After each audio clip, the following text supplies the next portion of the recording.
And it's down the road we go. Wednesday, 17th day of June, 2026. I'm Dan Kuntz. This is Wake Up Wenatchee Valley. It's going to be a beautiful day today. It's going to be really hard to stay inside. In fact, I'm going to probably slide out of here a little early today. Enjoy this beautiful weather. Don't tell my bosses. It's between you and me.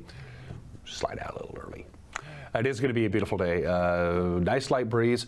It's a little windy right now. It's going to calm down over the next 45 minutes to a half an hour or so. It'll be calm most of the day today, and then a little bit of wind late in the day between about 5 and about sunset. Winds will pick up a little bit in intensity in the overnight hours, and then we're set up for a pretty nice stretch of weather. Another weak little system is going to clip our area over the weekend, but we kind of dodged a bullet. Yesterday, the red flag warning came and went. No real big, we didn't really have those really big significant winds. The strongest wind gust we had was like at 38 miles an hour or something like that. And that was like at 10:30 last night. Still a little breezy, but no complaints about the weather. It's going to be just beautiful today. News, whether you're complaining about it or not, we're going to give it to you. Sports, Cal Raleigh is back just in the nick of time. He was the hero in a rather briskly played game against the Orioles. We'll have highlights of that and everything else sports related. Nice comeback for the Apple Sox too against the Edmonton Riverhawks. We'll have that in sports. My conversation with Chuck Egner, one of the organizers of the 22nd Annual Wenatchee River Bluegrass Festival, will be my guest in the back half of the program. It starts in earnest on Friday. We talked to Ernest. He is fully aware of this, but they're already gathering at the campgrounds there at the fairgrounds in Kashmir.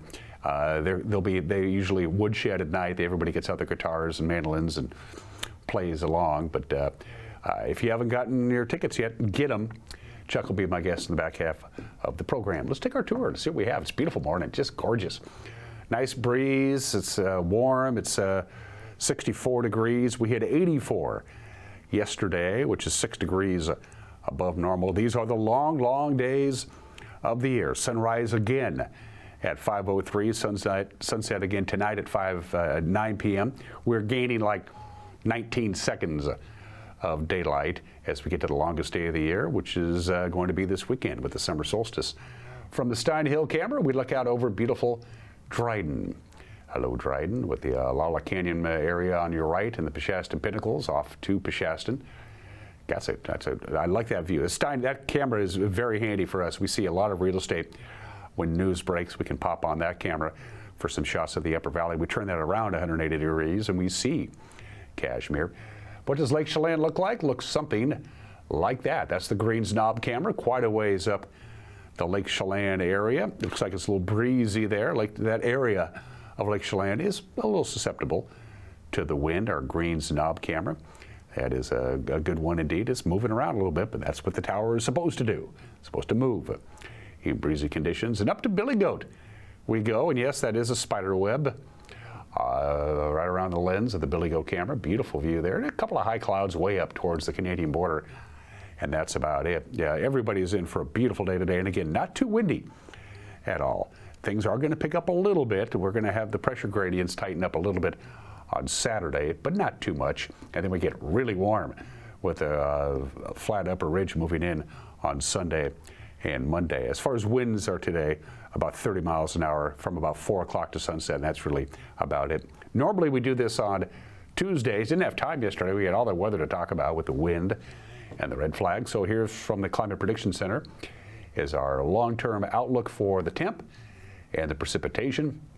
And as you can see, this is all of next week. This is Monday to Friday of next week, the first week of summer, and we have a very good chance of seeing above normal temperatures and below normal precipitation, basically typical June weather, at least it has been now for the last decade or so. The summers are getting hotter and drier. The statistics prove that out. So there you go. It's going to be sunny and dry for most of next week, and they're usually pretty good at doing that, predicting the long-term forecast. From Colonial Vista Senior Living in Wenatchee is where comfort, care, and community come together. Comfort, care, and community. They'll need a bigger room for that. 85 today, quite a bit of sunshine, just a little bit of wind. It's a little windy now. It'll die down, and it'll be fairly calm. I mean, about 10 to 15 miles an hour. We'll call it breezy. And then, again, as I already mentioned, late in the day into the early evening hours, the wind will pick up a little bit and we'll dip down to about 58 degrees. Very little wind at all.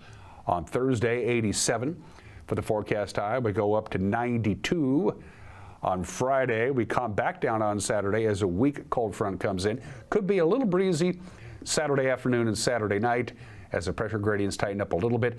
By Sunday, it'll be gone. By Sunday afternoon, a flat ridge of high pressure moves in, and we start cooking right back up again.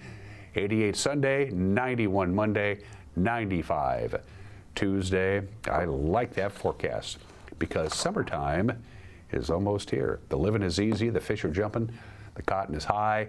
Now I have to pay royalties to George Gershwin. Going to take a break and come back with the news. You're watching Wake Up Wenatchee Valley on the NCWF channel.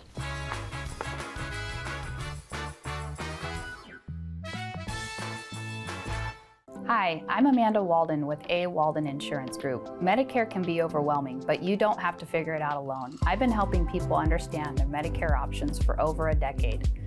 Medicare isn't a one-size-fits-all. I'll help you understand your coverage options so you can feel confident in your decisions. Let's find the right Medicare plan for you. Call me today or come and see me at my office located on South Chelan Avenue in Wenatchee between the YMCA and the Social Security office. I look forward to meeting you soon.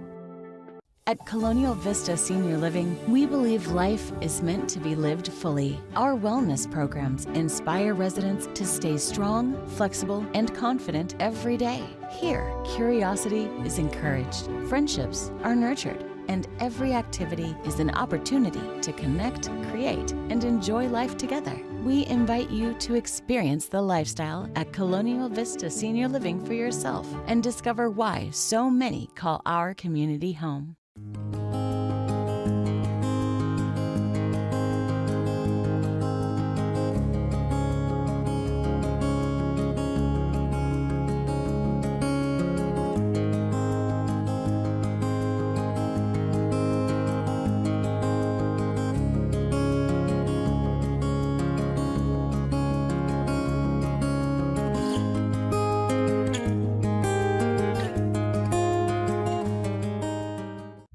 Your favorite local channel is now available for free on your smart TV and connected streaming devices.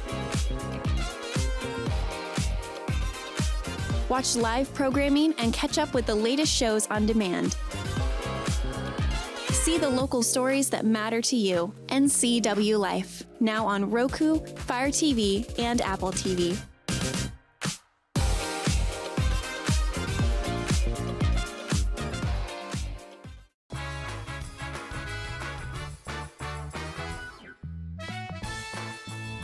A little breezy, very pleasant, 64 degrees. The winds will diminish for most of the day. We'll be picking up in intensity late in this afternoon. We'll have a beautiful day today, about 86 or so. Little breezy on Saturday night. Outside of that, just sunny and warm for everybody in our viewing area. We'll start with this story. The Wenatchee River claimed a man's life on Monday afternoon. Apparently, he waded into the water at a fairly popular community fishing and boating spot. This was near Dryden. Our own Jenny Rodas went to the scene and filed this report. I'm Jenny Rodas with NCW Life. I'm at the Lower Dryden Public Access, where a 21-year-old man drowned Monday afternoon in the Wenatchee River. The Chelan County Sheriff's Office says the man waded into the river without a life jacket before he was swept away and fully submerged. CPR was performed for about 30 minutes before he was pronounced dead at the scene. The Sheriff's Office urges the public to be cautious when entering the rivers and to make sure that they are wearing a life jacket. A Bridgeport teenager who police say killed a man in 2025 could enter a guilty plea at a hearing tomorrow. The Douglas County Prosecuting Attorney's Office charged now 17-year-old Juan Valavinos Vasquez with first-degree murder in the fatal November shooting of Adnan Abu Amu in a pullout along Highway 97 north of Arrondo. Investigators believe Valavinos arranged to meet the victim to purchase precious metals. A judge signed a notice last week scheduling a hearing for Thursday, while Valavinos may enter a guilty plea. In addition to murder, he's charged with assault, theft, and possession of stolen property. Not clear whether those charges would be reduced with his plea agreement. Chelan County websites are pretty much back online after the county's network experienced its malware attack back on May 24th. That's when the county's IT department shut down. its network after detecting the breach in computers and telephone systems. They've been working with a third-party cybersecurity firm to safely restore their network since it happened. Several county systems, including telephones, staff desk computers, email, and some servers, were restored to what they say workable conditions. That happened late last week. The county's geographic information system, that's where people can find information on land parcels in Chelan County, that's still being repaired. The investigation into the nature of the attack continues. The Chelan County Sheriff's Office received several calls for assistance and deployed 3 times to the Kolchak Lake and enchantment areas last week. 12 rescue volunteers from Chelan County Mountain Rescue helped retrieve an injured 28-year-old female from Canada. This was 3 miles from the trailhead back on June 7th. The volunteers reached her at about 1 in the morning, got her out by wheeled litter to the trailhead by about 5 a.m. And then last Tuesday, sheriff's deputies deployed to help a group of hikers from Portland who were unable to locate their friend who had become disoriented after nearly completing a hike in the enchantments just in 1 day. That group located their friend, who was medically cleared by an ambulance crew. And then the third incident occurred on Sunday when a 30-year-old female with a broken ankle had to be airlifted out of Kolchak Lake by the Air Support Unit.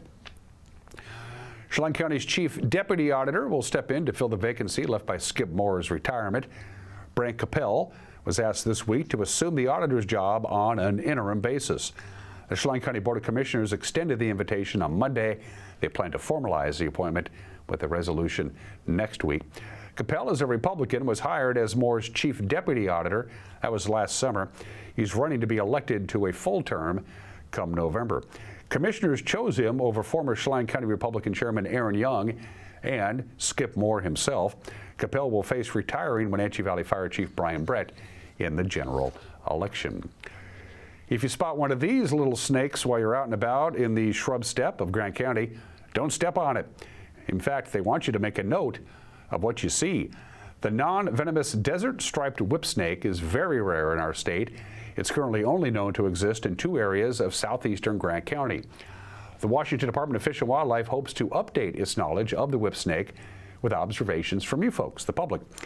The agency is asking anybody who spots the serpent, and it's harmless, to report the encounter, especially if it happens outside the animal's current known range. You can file a report online with Fish and Wildlife. You can use the QR code that's right there on your screen. And Music Theater Wenatchee opens its production of The Shark is Broken. It opens tomorrow night at the Riverside Playhouse. It's directed by Cynthia Brown. It's a comedy drama imagining the conversations, rivalries, and anxieties between actors Robert Shaw, Richard Dreyfuss, and Roy Schneider during the famously troubled filming of the film Jaws back in 1975. The script was written by Shaw's son, Ian Shaw, and his co-writer, Joseph Nixon. The play runs through June 27th, again at Wenatchee's Riverside Playhouse. I ordered the script because I read online that it was a very popular show, and I order a lot of scripts, but this one caught me. It was the comedy. It made me laugh out loud, and then it shocked me, and it made me tear up. Anytime a script surprises me like that, it makes me very interested in doing it. And I love one act, 3-hander. This is 90 minutes, no intermission. It's the perfect show. I feel like it's a huge responsibility because I am like one of those Jaws nerds. And so I know what I love about the performances those actors gave. And obviously this is a love letter from his son to Robert Shaw by Ian Shaw, also Joseph Nixon, co-writer. But yeah, there's a lot of, again, coming back to the idea of responsibility, I really want to get it right. And so I'm putting a lot of pressure on myself to do the very, very best I can. You cannot do an exact imitation of these guys because then you're presenting an imitation and it's not real. So we have to bring as much of ourselves, but still honoring who those actors are as individuals. It's all about casting the right people. These actors have great chemistry together. I had 21 people audition, and so I picked people that had good chemistry. And they're all pretty seasoned actors. They know the craft. And so I get out of their way. We blocked it, we work things out, they give me ideas. I just let them run. And they need to get that. In this kind of a thing, there's a lot of emotion, there's a lot of action, and I can't stop them. So I just let them run, and then we talk about it after we've done. That's how it works. It works great.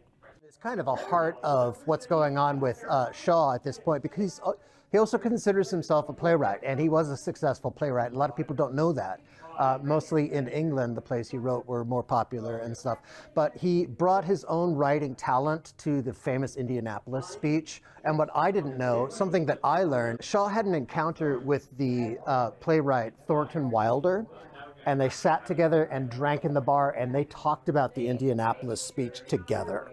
And so that's something you don't always hear, and that's like gold, you know. And I revered Wilder just as much.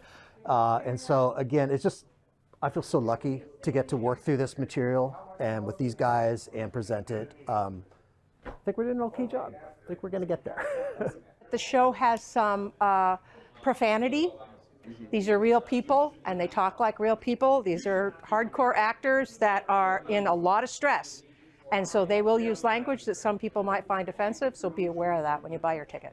You can get tickets, and I recommend you get them now, because I had to take a lot of these seats out because of the nature of our set, which you can see behind me. So we're not selling all the seats in the auditorium. So tickets literally are limited, and you can only get them at Music Theater of Wenatchee, so mtow.org, or numericapac.org. That's where you get your tickets. We open on the 18th. We play 18th, 19th, 20th, 25th, 26th, and 27th. That's it. 7 shows only. Looks good to me. That is the news on this Wednesday. We'll be right back at it again to get the news your way at 5 o'clock, 6 o'clock, and 10 o'clock. The NCAA 50 News is also on at 5:30 and 6:30, and it's on a lot. Trust me on that. It'll also be, we hope, on our YouTube page right around 5 o'clock tonight. If you have the Apple TV Plus thingamajig, you're good to go there. We're on it. We're on the Amazon Fire thing. There's a lot of this technical stuff I don't get. I mean, I play records. What do I know? But we do have an email address, and that I'm familiar with. If you have a news tip, send us an email, news@ncwlife.com. Cal Raleigh is back in just in the nick of time. Sports is next. You're watching Wake Up Wenatchee Valley on the NCW Life channel.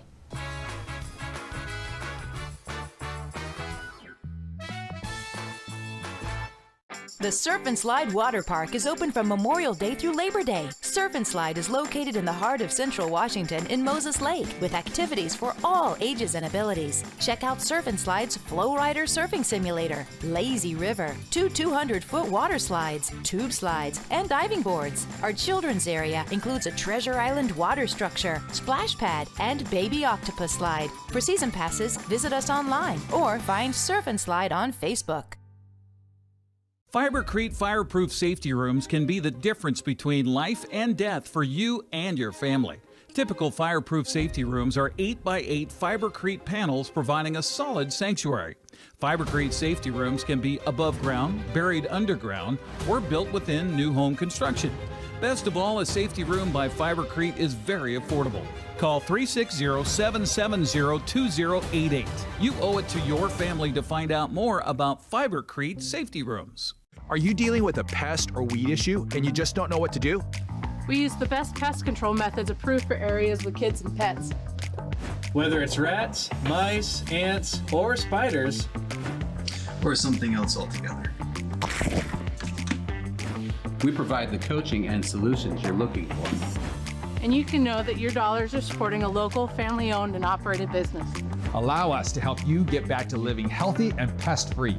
Harvest Valley Pest Control. Between juggling groceries, preparing meals, and lending a helping hand, you're a hero without a cape. But who's there to support you? Aging and Adult Care honors caregivers like you, the relatives, friends, and neighbors, helping loved ones remain safely at home. Aging and Adult Care offers chore services, respite, personal care, and more. Serving Chelan, Douglas, Grant, Lincoln, Adams, and Okanagan counties, call Aging and Adult Care at 1-800-572-4459 for caregiver support.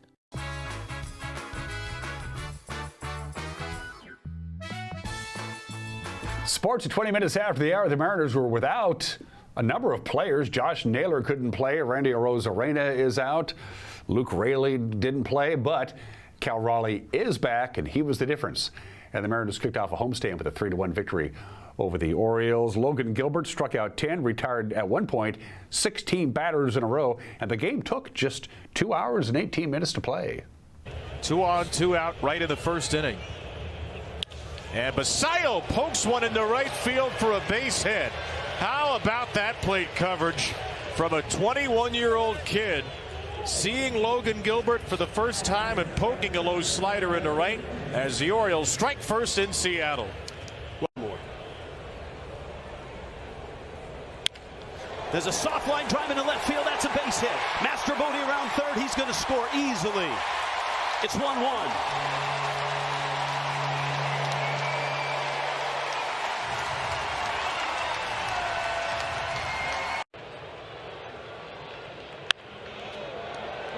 That's a great play by Pete. The infield defense continues to sparkle as Alonso smothers a line drive from Colt Emerson. Well, you're here in a 1-1 ball game, and that's the double.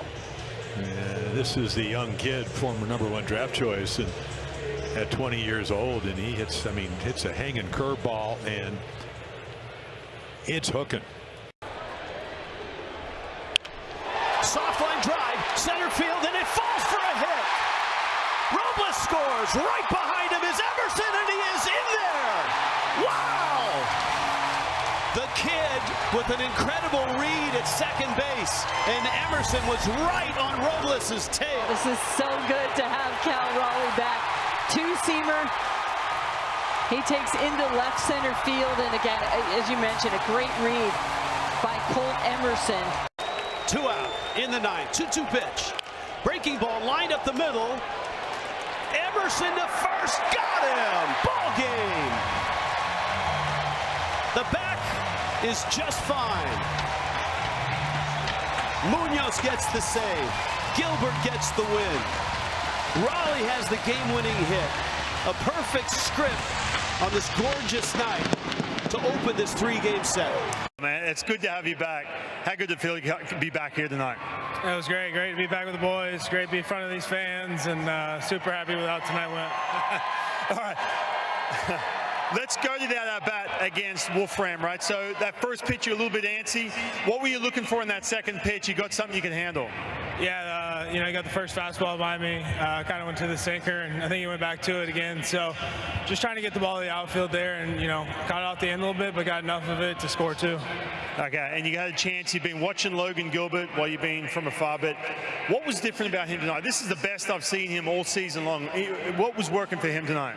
Yeah, he had a really good fastball going tonight. He was locating it down away, which made it really hard to lay off the off-speed pitches. And, I think when you establish that fastball, everything kind of sets everything up. You had a mound visit in the 7th inning before he punched out Tavares. What do you say to him in that mound visit? Yeah, just trying to slow the heart rate down. We were at a point in the game where it's important time, and you got a guy in first. He fell behind 2-1. So we're really just trying to get him, back on track and trying to finish strong. Well, Cal, it is so good to have you back, man. Go grab that Trident. Welcome back.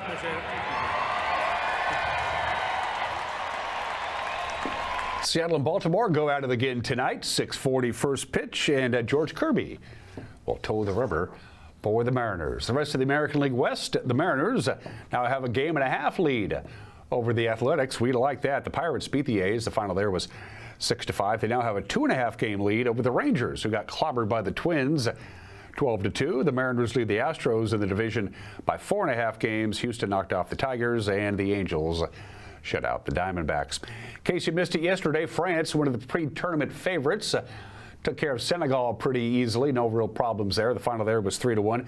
Norway took care of Iraq 4-1. Lionel Messi, a hat trick. All 3 goals for the defending champion Argentina club. They took care of Algeria and Austria last night. Beat Jordan 3-1, a game that was on too late for me to watch. That was yesterday. Here's today. Now, the first game is in Houston at 10 a.m., the first match, and it's supposed to be raining cats and dogs in Houston, but they'll play the game. As long as there's no lightning, they'll play it, but they're going to be playing in some pretty wet conditions. And then followed by that, Group L in Dallas. England will take on Croatia at 1 o'clock. That'll be on Fox. At 4 o'clock this afternoon on FS1 from Toronto, it's Group L, Ghana and Panama. And finally, Uzbekistan will take on Colombia in Mexico City. That is tonight at 7 o'clock, again on FS1. Nice victory for the Apple Sox. They scored 3 runs in the bottom of the 8th inning and shut them out in the top of the 9th, and they beat the Edmonton Riverhawks. The final was 5-4 at Paul Thomas Senior Field last night. The Apple Sox improved to 11-4 now. They are still in first place, and they get a doubleheader today. They had a rainout during the opening weekend of the season. That was in Edmonton, so they're going to make up the game that they didn't get to play a couple of weeks ago today. So it'll be a doubleheader. First pitch, first game is at 3:30, and they'll play 2 7-inning games with basically no break between the games, maybe like 10 minutes, that's about it. So 3:30 first pitch for the first game, doubleheader, 2 baseball games for the price of 1 at Paul Thomas Senior Stadium. And the rest of the West Coast League scoreboard looks like this. The teams that are chasing the Apple Sox all won, so that's good that Wenatchee won. Nanaimo victorious, Bellingham victorious, Victoria victorious, also Ridgefield over Portland, Yakima Valley beat Bend, and Walla Walla, a town so nice they named it twice, beat Marion. And those are just some of the games that people are playing at 26 minutes after the hour. It's Global Garbage Man Day today, or Garbage Women. Kudos to them. They do a job I would not want to do. It's National Eat All Your Vegetables Day. It's National Apple Strudel Day. It's National Cherry Tart Day. Cherries are coming off the trees in bunches. Make yourself a cherry tart. But today we celebrate Iceland. Today is Icelandic Republic Day because Iceland became its own country on this date during World War II, June 17th, 1944. So it's a big day in Iceland. Fun facts about Iceland. Its capital city, Reykjavik, is the most northern capital city in the world. It's just below the Arctic Circle, so they have some really long days this time of the year. Of the 400,000 people who live in Iceland, about 70% of those people live in the greater Reykjavik area. Iceland is quite wealthy. It's quite developed.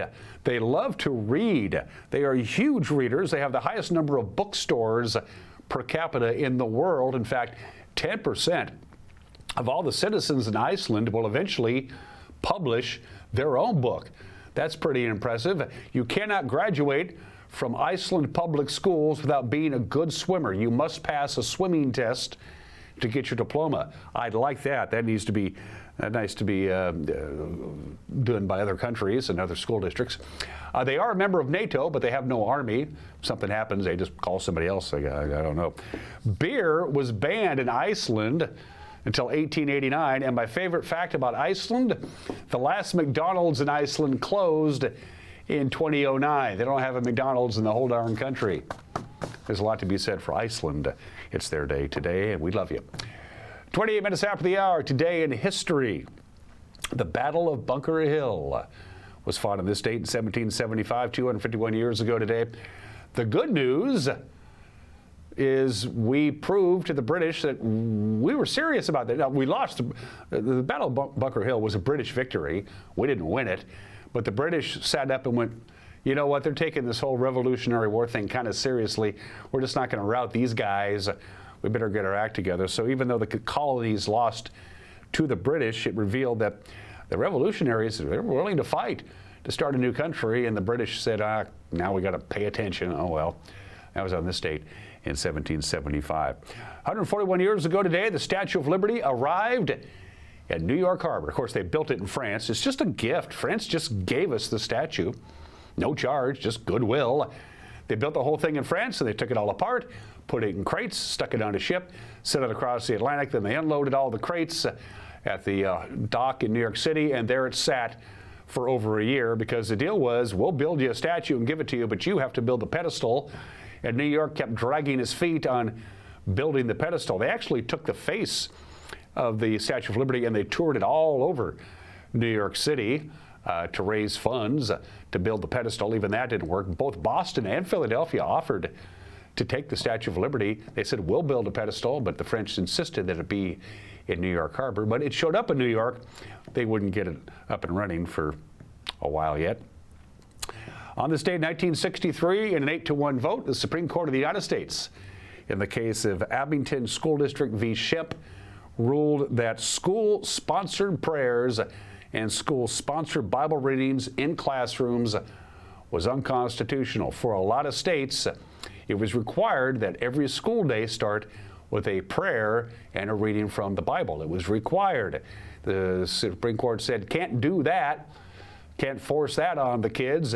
And needless to say, Congress got really bad, especially the conservatives. And they reacted, the Congress did, by drafting over 150 constitutional amendments to overturn this Supreme Court ruling. None of them even came close to passing, and it's still on the books today after 62 years. It was just a third-rate burglary. That's all it was, 54 years ago today in the wee small hours of June 17, 1972, the beginning of the end of Richard Nixon. 5 White House operatives led by James McCord, along them Bernard Barker, Virgilio Gonzalez, Eugenio Martinez, and Frank Sturgis. They all got caught by the cops trying to plant bugs at the Democratic National Headquarters at the Watergate Complex in Washington, D.C., and this story would unfold over the next 2 years or so. But the actual break-in, the beginning of the end, on this date 54 years ago today. And June 17th, 1994 was a very strange day indeed, but O.J. in the Bronco laying down $10,000 in cash, his passport, I got a gun to my head, I'm going to kill myself. National television, the low-speed chase. It was a strange day. O.J. Simpson arrested for the murders of his ex-wife, Nicole Brown Simpson, and her friend, Ronald Goldman. That was on this date in 1992, and I remember that day. Let's do some birthdays. The legendary Ruth Graves Wakefield.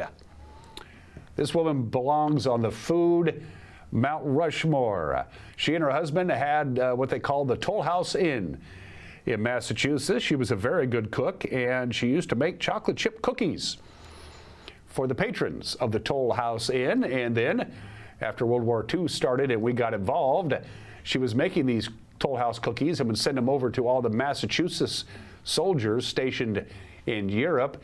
And these soldiers from Massachusetts would get these care packages with these really good chocolate chip cookies, and they would share them with their other members of their troops and their battalions. And then they started writing back and said, these cookies are great, keep bringing them, keep bringing them, keep making them. And the Nestle Toll House chocolate chip cookie was born. And as the popularity grew and grew and grew, Ruth Graves Wakefield cut a deal with Nestle's Toll House. Pretty good deal, all things concerned. Andrew Nestle got together with Ruth and said, I'll make you a deal. She would give Nestle the right to her recipe, and in exchange, she would get a lifetime supply of chocolate chips. So you would buy the plastic bag of chocolate chips, and the actual recipe that belonged to Ruth Graves Wakefield would be printed on the back of the plastic bag with the chocolates in them. And they still do it, and they're still good. She was born in the state in 1903. And Kendrick Lamar, I have all of his music, and it's good. The guy won a Pulitzer Prize. Are you kidding me? Kendrick Lamar is 39 years old today. Section 80, Good Kid, Mad City, To Pimp a Butterfly. His last album, GNX, was pretty good. They're all good. Never Far From My Turntable. Happy 39th to Kendrick Lamar. Guy's good. Really good. For heat and air, call Alpine Air. For heat and air, call Alpine Air, our platinum sponsor. You would not believe the kind of technological advances they have made in HVAC systems just in the last 10 years. Your very HVAC system is 15 years old. It may work fine, but you can do better. Get a hold of Alpine Air. They'll tell you all about it. Going to take a break. When we come back, an opinion from my Mad Dog McNaughty, and then my visit with Chuck Egner, because the Wenatchee River Bluegrass Festival is back. It's a party you don't want to miss. It's this weekend. Chuck will give you everything you need to know when we come back. You're watching Wake Up Wenatchee Valley on the NCW Live channel.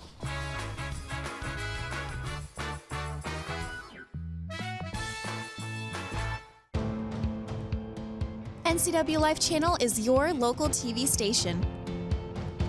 We believe in being the spotlight and mirror to the communities we serve in North Central Washington. Programming on NCW Life would not be possible without our sponsors. Special thanks to our platinum sponsor, Alpine Air. Turn to the experts at Carrier and Alpine Air. Chelan PUD works hard year-round to reduce fire risk and provide dependable service for our customers. But when extreme fire weather is forecasted, we may resort to a public safety power shutoff, turning off power to a specific area in order to prevent fire. In this rare event, we'll keep you informed before, during, and after the shutoff. To stay prepared and check if you're in a PSPS zone, visit chelanpud.org/PSPS. Celebrate America at the Real Homes Rock Fest on the last Saturday in June. Great bands including Too Slim and the Tail Draggers and the best Bon Jovi tribute band, Non Jovi. It all happens at the Rock Island Golf Course. Free shuttle service with food and craft vendors and a wine and beer garden. Be prepared for family fun entertainment and live music till the fireworks show. The Real Homes Rock Fest at the Rock Island Golf Course Saturday, June 27th, 2026.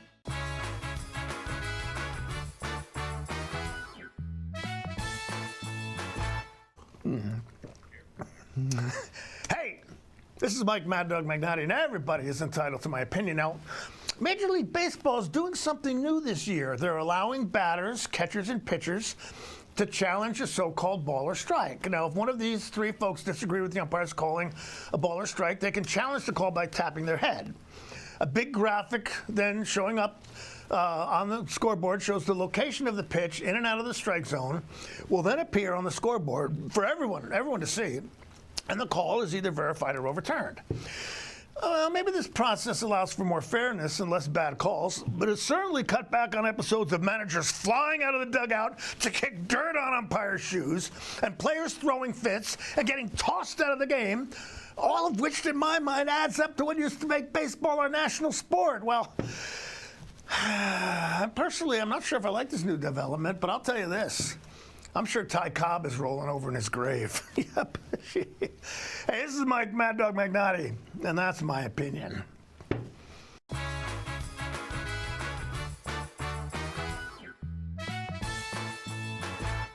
Blue Lagoon is now scheduling pool installations for spring and summer of 2026.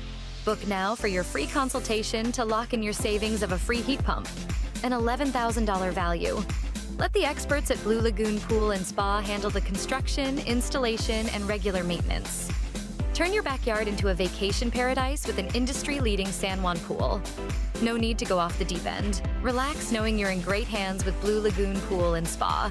Give us a call today.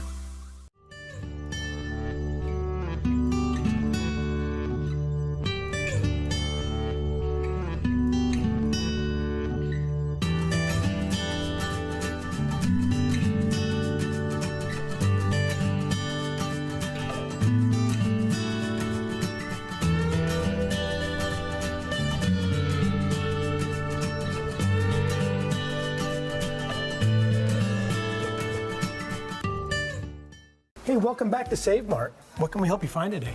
We're looking for a mattress. Oh, right this way. We got a large selection. We have this pillow top here. Oh, comfortable. We have more to choose from down here. Oh. I think I have the perfect one over here for you. I guess we'll take this one.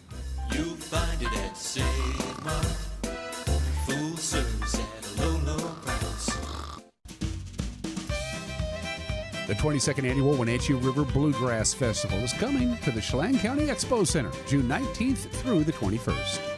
This year has 4 national touring bands: Appalachian Roadshow, Southern Legacy, the Rick Ferris Band, and Vicky Vaughn.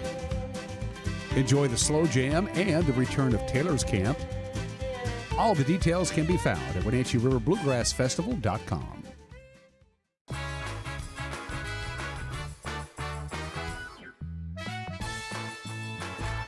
Welcome back to the program. Plans have already been made for the 19th, 20th, and 21st of June.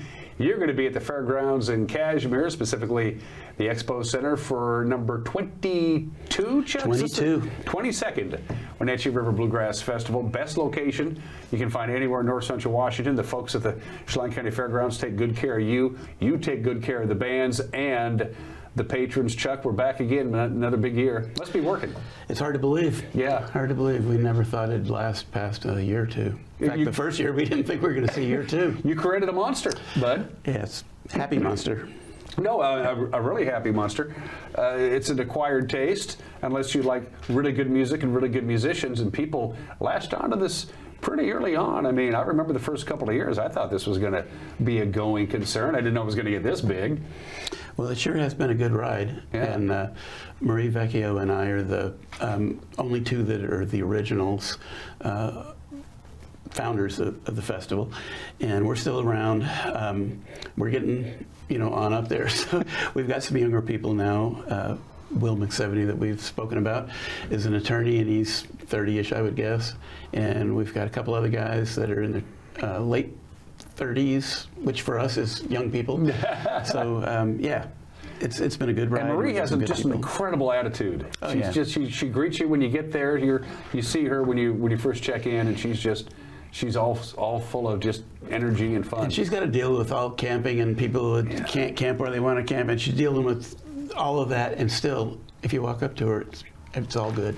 Yeah. So we mentioned this before. The booking, this is like the best case booking scenario, because the gentleman who books the bands this year, and we're going to talk about that in just a little bit, is a local guy who knows his stuff, and then he moved to Nashville, so he has like a side door into the music scene in Nashville with Wenatchee Valley roots. That's like perfect. Yeah, and he, being an attorney, he can do contracts for bands. He's got a little recording studio, so he's got a network of people that he's gotten to know. And he gets to go out to the local places and find the new and upcoming bands. And we've had several, including 2 of them this year, actually, that I never would have heard of, but because he's in Nashville. So that's good. He books them now. I used to do that for about 20 years, and younger blood. Yeah, and you've had in years past some pretty hungry, younger type bluegrass bands that have now done very well for themselves. That were kind of unknown. Yeah. Playing your festival. We've had those bands over the years, and we had Zach Top as a little kid. He helped with Taylor's Camp, our kids camp, and then he got into he got called to be on the stage with some of the bands that we had hired, older bands. And now he's playing solo in front of 17 to 20,000 people 5 nights a week. He won a CMA award. I mean, it's just, and he's from Tri-Cities. Yeah. His dad's an auctioneer there. Great family. But he came from here, and we've got a whole bunch of other younger kids who are now in their 30s, but they were kids at our camp back in the day, and they're all in great bands now. Not all of them, but a lot of them are in great bands.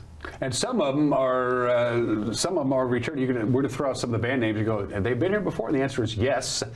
They have been here before, specifically the headliner Appalachian Roadshow. This is their 3rd appearance? 3rd appearance. They were here 2 years ago, and then 2 years prior to that. People seem to like them, and they seem to like us. So. Well, the most important thing, especially for the bluegrass community, Chuck, is that they came back.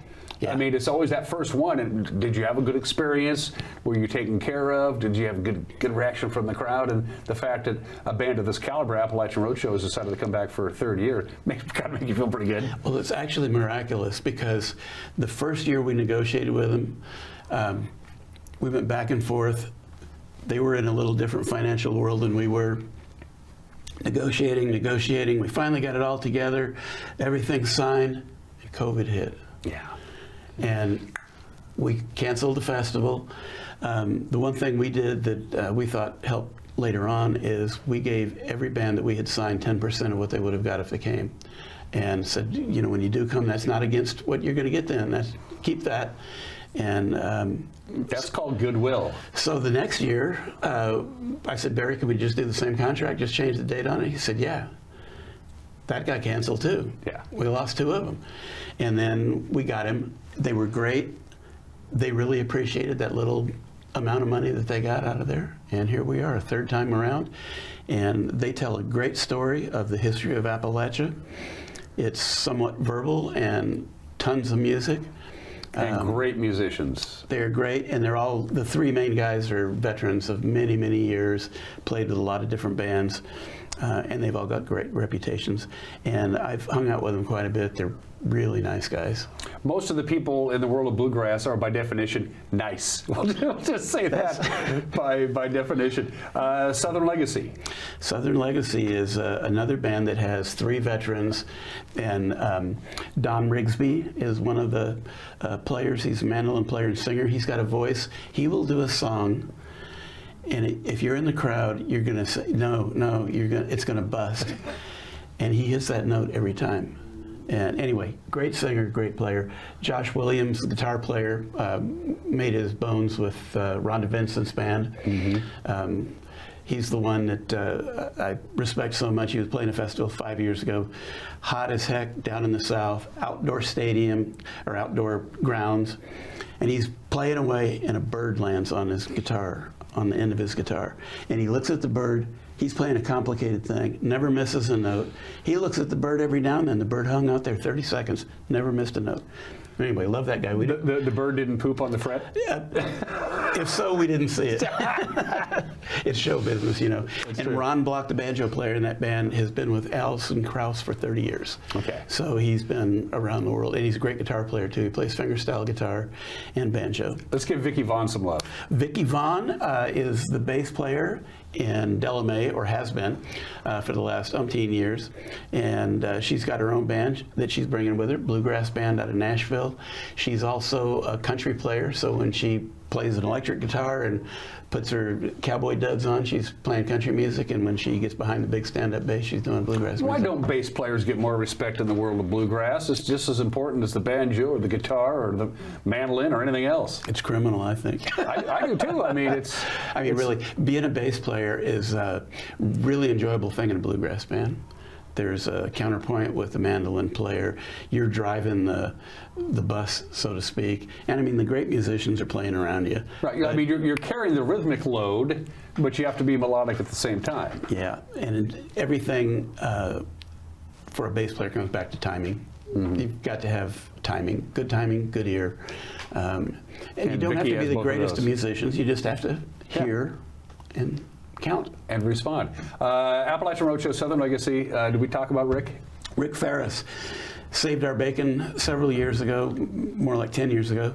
At the last minute, a member of one of the bands passed away, and they had to cancel, and we were missing a main stage band. And we knew Rick because he had played in another band that had played at our festival, Special Consensus. And we gave Rick a call. Rick put together some of his friends who were elite musicians. They played as the Rick Ferris Band. Nobody in the crowd knew they weren't a real band. Nobody in the crowd knew that until the end. And they brought the house down. They were great. They were, and so he's been, I think, twice since. This will be his third time. Really good guy. And he builds guitars from scratch. Beautiful guitars. He plays one of his own guitars, of course. And then we got Westbound Sky, which are regional, local kids. Mm-hmm. Kids. I keep saying that, and they're all in their 30s now. But anyway, yeah, they'll do a great job. They played at our coffee house earlier in the season. And then we've got Taylor's Camp coming up. We've got a couple other bands on the outdoor stage. They'll share that with Taylor's Camp as the Saturday goes around. And the Taylor's Camp, for those of you who don't know, the short story is Taylor was a aspiring, well, actually a pretty good musician. We lost him way too young. Yep. And part of these bands, and all these bands are coming, they're experts in their individual instruments, and they'll sit down with the kids and try and get the next generation to pick up a banjo or a guitar and learn the trade. Yeah. Basically it, but you know more about it than I do, Chuck. That's why you're here. Yeah, well, it's more than that. These kids, they're going to try to play a guitar, try to play a fiddle. The little ones, obviously, you know, it's a little painful. But we've got kids that have been in this camp for 10 years, and they've grown up into their teen years, and now they're still hanging out with the same kids that when they're 4 years old. And most of them can really play by the time they're 13 or 14. And by the time they're 16 or 17, they're the instructors for the next group. It's all about persistence. You just got to keep going at it and going at it and going at it, and pretty soon, and one day you'll have an epiphany like, I got this, or I can play these 4 chords in the order I want to play them in, and before you know it, once that door's open, you're good to go. Well, Jake Monroe and his wife and their friends run Taylor's Camp now for us, and Jake started as a kid at Taylor's Camp. His mother is a school teacher here in town, and great family.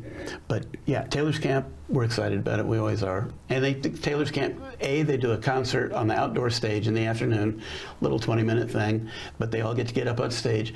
And then on Saturday night, they have a 7:30, I believe it is, slot, and they get to play on the main stage in front of 1,000 people.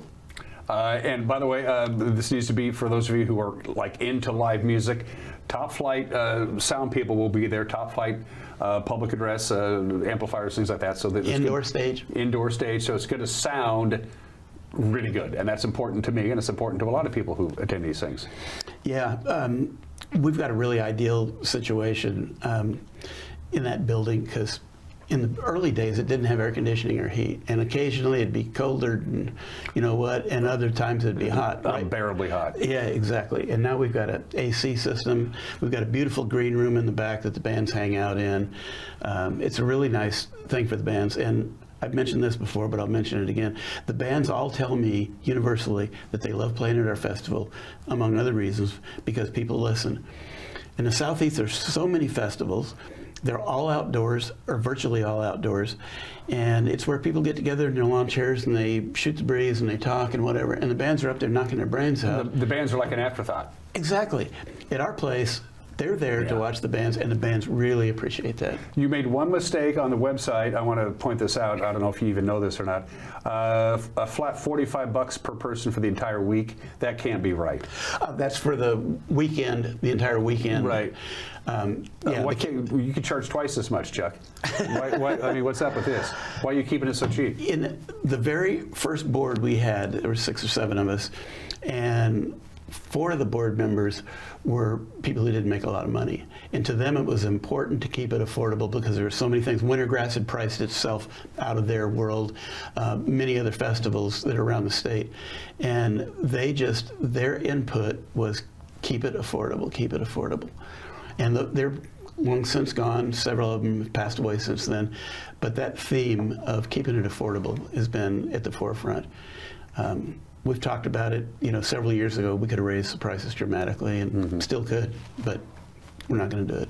Good for you. Can these shows sell out? Is there a finite number of tickets for either Friday night or the big night, Saturday night, where you won't be able just to show up and hope you can get in, kind of thing? It's a good question. We have never what you call sold out. We have had times when there was basically no place else to sit, but there's a lot of room to stand around there. Right. But usually there's open seats, and it's first come, first serve. We don't want the fire marshal showing up and shutting you guys down.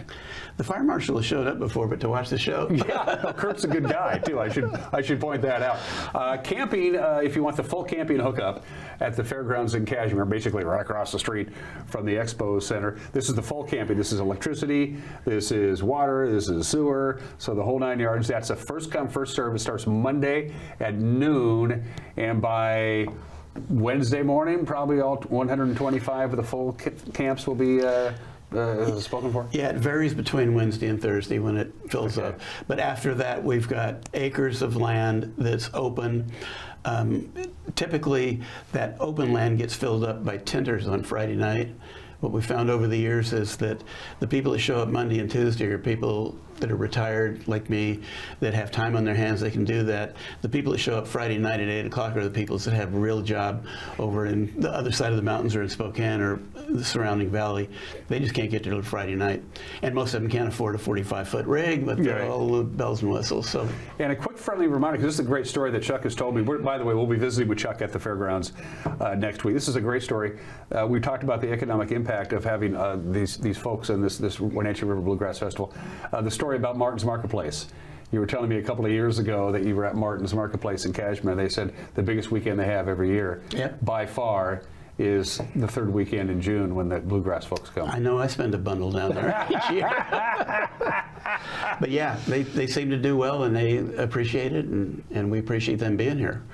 other than that, it's a drive to Leavenworth or Wenatchee. Exactly. So Here in the big city. Yep. The Wenatchee River Bluegrass Festival, again, camping starts Monday. There will be festivities. There'll be festivities Thursday night. Everybody will be gathering around. Yeah, we have a luau Thursday night where it's a wing ding. And bring your own food, or bring potluck is what I guess it is.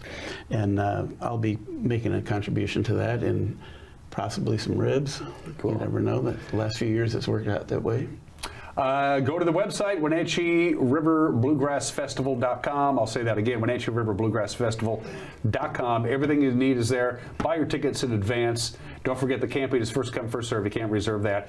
Did we touch on everything before we visit again next week at the fairgrounds? I think we got it all covered. Chuck Egner, everybody, give him a big hand. Thank you. Happily retired. He's now actually my food taster.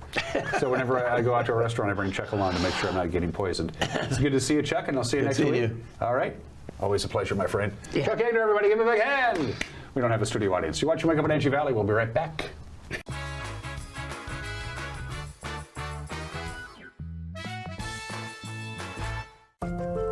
Community is more than just a place. It's the people, stories, and connections we share. At the Wenatchee World, we're your neighbors, your storytellers, and your trusted voice. From uncovering the issues that matter most to celebrating the moments that bring us together.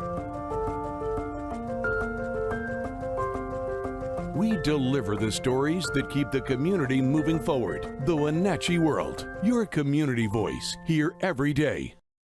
When life gets stressful, reaching for a vape might seem like a quick fix, but vaping can actually make feelings of anxiety and depression worse. Each time you vape, nicotine tricks your brain into feeling rewarded.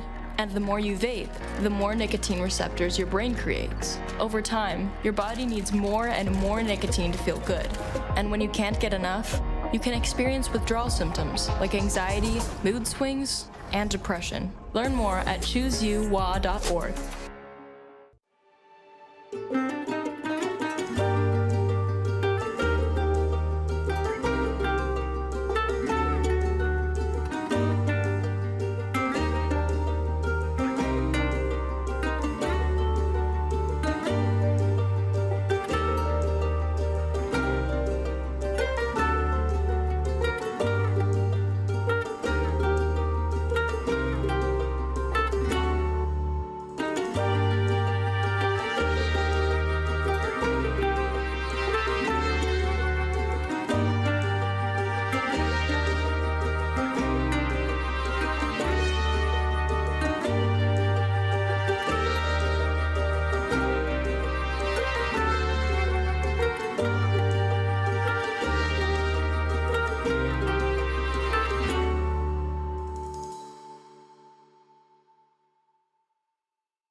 And we are back here on this Wednesday edition of Wake Up Wenatchee Valley. You just saw the interview I did with Chuck Egner, and since I have to talk about the Wenatchee River Bluegrass Festival anyway, we took our Stein Hill PTZ camera, which was pointed up towards Dryden. We turned it around, and there is the current camping situation. In fact, I can see Chuck's camper right now. It looks like they're starting to fill up a little bit. That is the, as I mentioned before, the full hookup campground. If you want to dry camp, in other words, you're on your own for water and that kind of stuff, that's going to be available as too in the green area. But yeah, Wenatchee River Bluegrass Festival, it's formally the 19th, 20th, and 21st with the big night on Saturday the 20th. But it should be pointed out that they'll be hanging around the camping areas and picking and grinning and barbecuing and having a good time. So get your tickets, go to the website, and have a good time. Also, might be a good time to get a hot tub. Yeah, from Pool to Spa Services, upgrade relaxation with a Bullfrog Spa featuring the exclusive Jetpack therapy system. I don't know what it is, but it sounds pretty good to me. It's customized comfort for every seat, and who doesn't want that? Visit Pool to Spa Services and get yourself a Bullfrog Spa. From the Climate Prediction Center, here's a quick look at what we can expect for next week. And big surprise, sunny and dry. It's going to be, we're leaning to above normal temperatures, which means probably in the lower 90s anyway. This is Monday, to Friday of next week. And the reason that we brought it up today is that next week, of course, is the first week of summer. The summer solstice is right around the corner. From the National Weather Service, 85 today. The winds have already started to diminish a little bit, and then they'll pick right back up at the end of the day. We could see gusts about 25 miles an hour from about 4 o'clock to sunset today. Outside of that, the breeze actually is going to feel pretty good. We'll get up to 85, which is just a degree or so warmer than what we were yesterday. Clear and windy tonight, but not too bad. 58 for the overnight low, and then 87 to 92. A little bit of wind on Saturday night. Outside of that, it's June, and provided this show isn't canceled, I'll see you tomorrow. Bye-bye.